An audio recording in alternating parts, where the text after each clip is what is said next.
Assalamualaikum warahmatullahi wabarakatuh. Bismillahirrahmanirrahim. Apa kabar sahabat Akhir Channel? Dengan harapan senantiasa dalam keadaan sehat walafiat dan dalam lindungan Allah Subhanahu wa taala. Sahabat Akhir Channel, pada kesempatan video kali ini saya ingin mengutarakan sejarah singkat tentang Mandailing Natal. Mudah-mudahan video ini bermanfaat.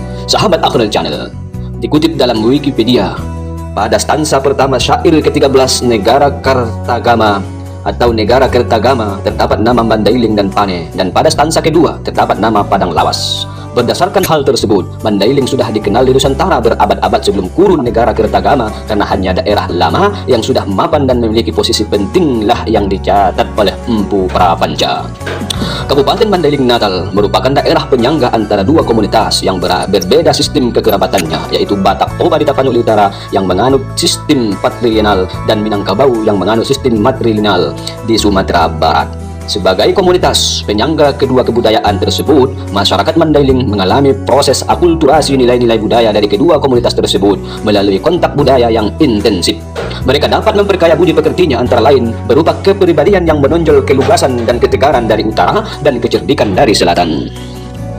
Hal ini berarti penggalan akhir abad ke-14 suku, bangsa, dan wilayah bernama Mandailing sudah diakui. Sayangnya, selama lebih 5 abad, Mandailing seakan-akan raib di dalam sejarah.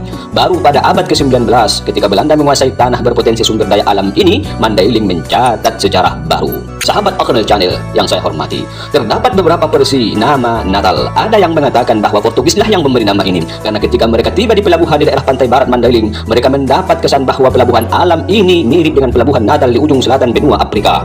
Ada pula yang menyebutkan bahwa armada Portugis tiba di pelabuhan ini tepat pada hari Natal, sehingga mereka menamakan pelabuhan tersebut dengan nama Natal. Versi lain menegaskan bahwa nama Natal sama sekali tidak ada hubungannya dengan kota pelabuhan Natal di Afrika Selatan dan tidak ada pula kaitannya dengan hari Natal. Putih Balkis A. Ali Syahbana, adik kandung pujangga Sultan Takdir Ali Syahbana, menjelaskan bahwa kata Natal berasal dari dua ungkapan pendek masing-masing dalam bahasa Mandailing dan Minangkabau. Ungkapan dalam bahasa Mandailing Natarida, yang artinya yang tampak dari kaki gunung Sorik Marapi di Mandailing. Ungkapan ini kemudian berubah menjadi Natar. Sampai kini masih banyak orang Mandailing menyebut Natar untuk Natal, termasuk Batang Natar untuk Batang Natal.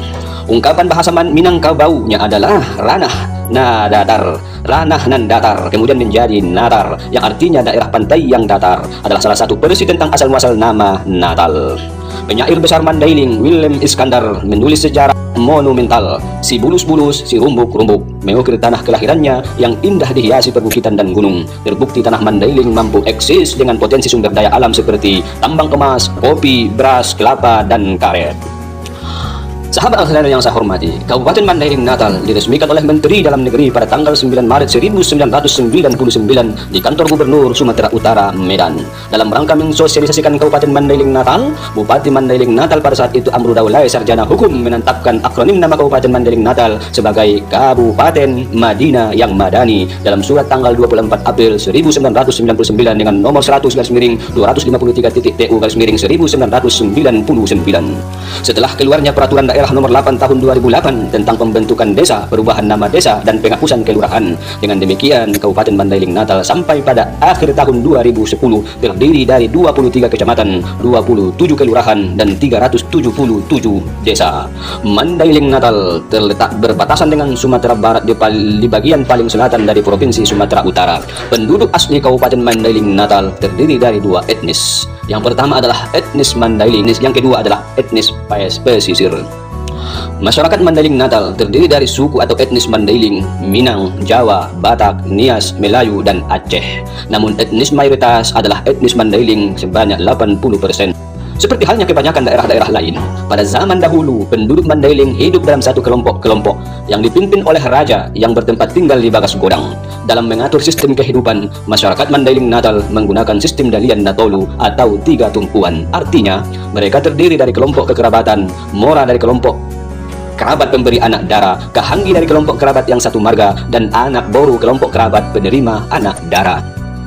Yang menjadi pemimpin kelompok tersebut biasanya adalah anggota keluarga dekat dari raja yang menjadi kepala pemerintahan di negeri atau huta asal mereka. Sahabat Akhlil Channel, suku Mandailing bersamaan dengan suku Batak lainnya bermigrasi ke selatan sebelum kedatangan Portugis dan Belanda di Sumatera. Penjajahan Belanda di Sumatera menyebabkan Mandailing digolongkan menjadi bagian dari suku Batak, meski sebenarnya berbeda secara bahasa dan budaya yang dipakai dengan suku Batak. Berdasarkan aturan irisan yang dibuat untuk mengklasifikasi dan membuat tipologi, penjajahan Belanda dengan tujuan misionarisnya melebur suku Mandailing dengan suku Batak Toba. Akibatnya suku Mandailing disebut juga dengan suku Batak Mandailing di Indonesia dan suku Melayu Mandailing di Malaysia oleh penjajahan Inggris. Pada tahun 1803 hingga 1838 Masehi terjadi Perang Patri yang berlokasi di Sumatera Barat dan menyebar luas di Sumatera Timur, menyebabkan perpindahan besar-besaran suku Mandailing dari tempat asalnya ke Malaysia Barat.